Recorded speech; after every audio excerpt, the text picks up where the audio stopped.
United forum of all আদিবাসী অর্গানাইজেশনের ডাকে আদিবাসীদের অত্যাচার, বঞ্চনা, শোষণ, ভূমিহীনদের পাট্টা প্রদান, আদিবাসীদের জমি কেন কেড়ে নেওয়া হচ্ছে এবং ফেক এসটি সার্টিফিকেট বাতিল সহ আরও অনেক দাবি নিয়ে ২রা সেপ্টেম্বর পশ্চিম মেদিনীপুর জেলা শাসকের নিকট গণডেপুটেশন দেওয়া হলো।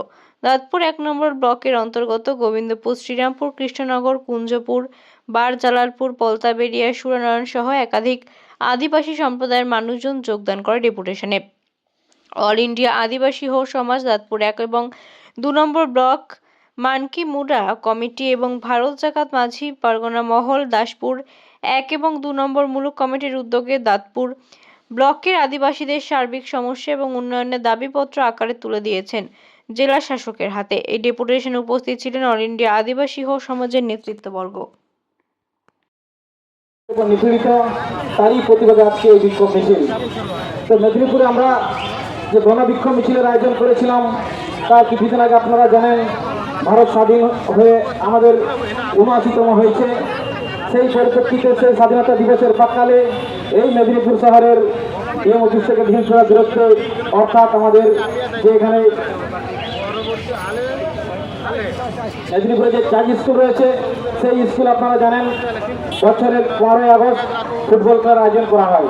সেই ফুটবল খেলার মাঠের মধ্যে যে আমাদের শিক্ষক মহাশয় ছিলেন, সেই দিনের খেলার যে বিচারের বিভাগের দায়িত্ব নিয়েছিলেন, তাকে পরিকল্পিতভাবে যে মাঠের মধ্যে যে পাবলিক ঢুকে তাকে যেভাবে লাথি মেরেছে, শুধু সে মাস্টারের উপর বা সে মানুষের উপর, যে আদিবাসী মানুষের উপর যে একটা অভিমান নেমেছে এটা নয়।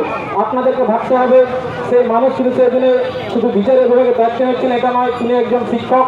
অর্থাৎ এই যে অপমান, এই যে আদিবাসী মানুষের প্রতি যে একটা সংকল্প, সেটা কিন্তু তাম পশ্চিমবাংলার আদিবাসী মানুষের মধ্যে একটা দাগ হয়ে রয়ে গেছে। তার প্রতিবাদে আমরা দেখেছিলাম বিভিন্ন মানুষ সেই রাস্তায় দাঁড়িয়ে প্রতিবাদ করতে নেমেছিলেন, কিন্তু সেই মানুষের প্রটোকল অনুযায়ী এখানকার যে পুলিশ প্রশাসন তড়িঘড়ি ওনাকে অ্যারেস্ট করেছিলেন। কিন্তু দুঃখিত, সেখানে আমরা ডিমান্ড রেখেছিলাম যে অ্যাট্রসিটি অ্যাক্ট, ST/SC আইন রয়েছে, সেই আইন মোতাবেক যাতে তার উপরে রুজু করা হয়। কিন্তু দুঃখের বিষয় তিনিও আমাদের ST/SCর মধ্যেই পড়েন, তাই ওনার উপর সেই ধারাটা কিন্তু লাগু করা হয়নি। তাই উনি নির্দিষ্ট প্রটোকল মেনে জামিন পেয়েছেন। এবং পূর্ববর্তী আমরা যদি দেখি বাঁকুড়াতে এক প্রফেসরের উপর যে ওখানে যে উনি কলেজে একটা প্রফেসর করেন, সেখানে চাকরি করেন, ঠিক বাড়ি ফেরার পরে তার উপরে একটা অত্যাচার হয়েছে। এই যে একটা আমাদের আদিবাসী মানুষের মধ্যে যে একটা অত্যাচার, সেই অত্যাচারের বিরুদ্ধে যদি আমরা একতাবদ্ধভাবে যে রুখে না দাঁড়াই, আগামী দিনে আদিবাসী মানুষ আমরা কোথায় থাকবো, তার কাছে আমরা আমাদের দুঃখের কথা বলবো, সেটা আমাদের মধ্যে থাকবে না। তাই আপনারা যারা এসছেন সকল আদিবাসী মা ভাই বোনদের বলবো, আপনারা এবং আমাদের যারা বিভিন্ন সংগঠনের নেতৃত্বরা রয়েছেন, আপনারা একতাবদ্ধ হন। আপনারা বিভিন্ন সামাজিক সংগঠনের সঙ্গে আপনারা মিলিতবদ্ধ হয়ে গ্রামে চলে যে প্রচার কর্মসূচি আমাদের ফোরামের পক্ষ থেকে এই সেপ্টেম্বর থেকে নেওয়া হচ্ছে, আপনারা সকলকে হাতে হাত রেখে আমরা গ্রামে চলো অভিযানের মধ্য দিয়ে আমাদের আদিবাসী মানুষের যে সজাগ সচেতন করবো আমরা, সেটা আপনারা সকলে সহযোগিতা করবেন, এই আশা আমরা রাখবো। আরেকটা বিষয় আমরা লক্ষ্য করলাম, না বললেই নয়, এখানকার যিনি ডিস্ট্রিক্ট ম্যাজিস্ট্রেট, জেলার অভিভাবক, আমরা গিয়ে দেখলাম আমাদের যে পূর্ব যে অ্যাপয়েন্টমেন্ট নেওয়া ছিল তার পরিপ্রেক্ষিতে উনি থাকেননি। কারণ ওনার যে উনি যেহেতু ডিস্ট্রিক্ট ম্যাজিস্ট্রেট, ওনার বিভিন্ন এলাকায় বিভিন্ন কাজ থাকে, উনি একটু ব্যস্ততার মানুষ, সেটা আমরাও জানি। তার জন্য আমরা ১ সপ্তাহ ১২ দিন আগের থেকে আমরা অ্যাপয়েন্টমেন্ট নিয়েছিলাম, কিন্তু উনি তখন থাকেননি।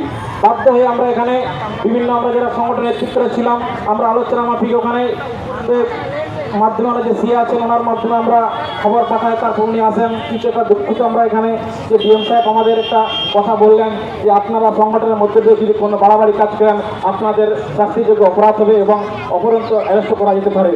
একটা ডিএম ডিস্ট্রিক্ট ম্যাজিস্ট্রেট হয়ে আপনি যদি আপনার চেম্বারে আপনারা এরকম বলতে পারেন, তাহলে আপনারা ভাবুন আদিবাসী মানুষ ডিস্ট্রিক্ট ম্যাজিস্ট্রেট যদি এরকম বলতে পারে, আদিবাসী মানুষের কাজের ক্ষেত্রে উনিরা কী কাজ করছেন আদিবাসীর জন্য, আপনারা জানুন। আপনাদের বুঝতে হবে, দেখতে হবে আমাদের যে কাস্ট সার্টিফিকেট বাবা সাহেব আম্বেদকরের নেতৃত্বে যে আমরা পেয়ে থাকি, আদিবাসী মর্যাদার যে ST সার্টিফিকেট, সেই ST আজকে ফিরে যাচ্ছে। আগামী দিনে আমাদের যে জমি জায়গা, সেই ST সার্টিফিকেটের নাম করে বিভিন্ন আদিবাসী মানুষ সেই ST সার্টিফিকেটকে বানিয়ে তারা আমাদের জমি জায়গা হাতে নেওয়া হচ্ছে। তাই এই জাতচোর, এই জাতিচোরের যে সরকার যে পরিকল্পনা নিয়েছে তার বিরুদ্ধে আপনারা রুখে দাঁড়ান। এই কথা বলে আগামী দিনে আবার আপনারা এরকমভাবে সবাই সম্মিলিত একতাবদ্ধ হব, এই কথা বলে আবার আমার সকলকে এখানকার উপস্থিত মা বাবা ভাই বোনদের জানাই সংগ্রামী হুলঝার, এই কথা বলে আমার বক্তব্য শেষ করছি। মানকা সালাম করে